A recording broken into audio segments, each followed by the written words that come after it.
지구 혁명을 향한 도전. 인간과 환경을 말하다. 이케다 다이사쿠, 에르스트 유, 폰 바이츠 제커. 3장 저탄소 순환형 사회로의 전환. 효율성과 생산성 증대. 이케다. 일본에 대한 따뜻한 격려와 조언 진심으로 감사합니다. 예전에 환경 및 에너지 문제 등에 관해 의견을 교환하고 대담집을 발간한 미국의 미래학자 헤이즐 핸더슨 박사도 동일본 대지진이 발생했을 때 진심 어린 메시지를 보내주셨습니다. 일본에는 뛰어난 기술과 지혜가 있습니다. 앞으로는 이 부분에 최대로 초점을 맞춰야 하지 않을까요? 이번 재해를 교훈 삼아 새로운 기술 혁신, 나아가 경쟁이 아니라 협조를 통해 만들어지는 경제 활동의 이상적 상태를 모색해야 하지 않을까요? 지금이 바로 그런 때이며 불교에서 설하는 변독위약이라는 구절의 의의도 여기에 있을 것이라 생각합니다. 라는 메시지였습니다. 핸더슨 박사는 발치제커 박사 부부의 친구라고 들었습니다. 저와 나눈 대담에서도 부부의 걸출한 연구 성과를 높이 평가하셨지요. 또 자신의 저서인 태양시대의 정치에 바이츠제커 박사 부부가 서문을 기고해 주신 점에 고마워하셨습니다. 바이츠제커, 핸더슨 박사를 처음 뵌 때가 언제인지 정확히 기억나지 않지만 아마 1989년 모스크바에서 열린 회의일 것입니다. 그때 엘 고어 씨와 미하일 고르바초프 씨도 만난 것 같습니다. 핸더슨 박사는 위대하고 독자적인 사상을 가진 분입니다. 특히 경제학에 대해 그렇습니다. 저보다 훨씬 깊이 경제학을 이해하고 계십니다.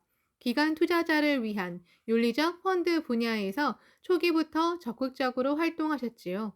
예를 들면 보험회사인 컬버트와 협력해 연금기금을 위한 윤리적인 투자 매뉴얼을 작성하셨습니다.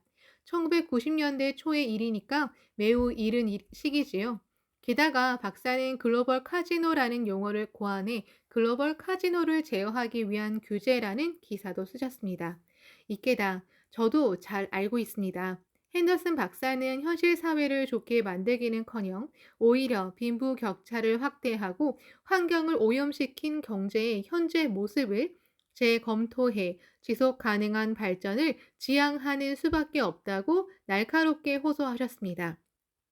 그런데 앞에서부터 논의해온 것처럼 저탄소 자원 순환형 사회를 형성하는 열쇠는 바로 에너지 절약 대책입니다. 저 또한 이 분야에서 많은 경험과 실적을 쌓은 일본이 주변국들과 연계를 강화해 동아시아가 에너지 절약 추진 모델 지역이 되도록 리더십을 발휘해야 한다고 주장해 왔습니다. 박사는 팩트5에서 효율성과 생산성 증대의 가능성을 강조하셨지요. 바이츠제커, 네, 맥킨지 글로벌 연구소가 2007년에 이산화탄소 감소를 위한 각종 방안의 비용 견적을 발표했습니다. 여기서 제시된 효과 산출 방법은 재생에너지를 이용한 것이라기보다는 다분히 전형적인 비용 대비 효과를 따른 것이었습니다. 이 분석법은 기본적으로 새로운 것이 아니고 분석 대상이 된 기술도 2007년 단계에서 상업적으로 사용 가능한 기술로만 한정된 것이었습니다. 이에 반해 팩트4와 팩트5는 현재와 미래의 기술을 모두 다루고 있습니다. 팩트5에서 우리는 자원 생산성과 노동 생산성 사이에 유사성이 있음을 입증했습니다. 노동 생산성은 산업혁명이 진전되면서 대략 20배 정도 향상되었습니다. 오늘날 볼 수 있는 높은 생산성을 가능케 한 기술들은 19세기 중반에는 상상조차 할 수 없던 것들이지요. 또 우리는 팩터5 구장에서 노동 생산성이 향상되면 그에 따라 반드시 임금이 상승된다는 점, 그리고 임금 상승이 다시 새로운 생산성 향상에 박차를 가한다는 점을 밝혔습니다. 이렇게 생산성과 생산 요소의 하나인 비용이 상호 증대된다는 사실을 바탕으로 에너지 가격과 자원 가격의 완만한 상승이 자원 생산성을 거의 무한히 상승시킬 것이라고 주장했습니다. 이 책의 전반부는 호주팀, 공저자인 찰리 하그로브스, 마이클 스미스, 셰릴 대샤, 피터 폴로스과 공동으로 초벌을 썼는데 지금까지 실제로 입증된 기술을 활용함으로써 교통, 공업, 농업, 건축 등 까다로운 분야에서도 자원 생산성과 이산화탄소 효율을 모두 5배까지 향상시킬 수 있음을 명확히 밝혔습니다. 이게다 획기적인 착상입니다. 일본의 경우는 어떠한 사례가 해당될 수 있을까요? 바이치 제커. 일본에는 뛰어난 많은 기술자와 선진적인 국제 기업들이 이미 존재하고 있고 정부도 산업계와 밀접하게 움직이고 있습니다. 따라서 과학기술과 경제 분야에서 생산성을 2배로 늘리고 에너지 소비를 반으로 줄인다는 목표, 팩터4를 조속히 실현할 수 있을 것입니다. 나아가 자원 생산성을 5배로 늘리고 에너지 소비를 5분의 1로 줄이는 팩터5도 가능할 것이라고 생각합니다.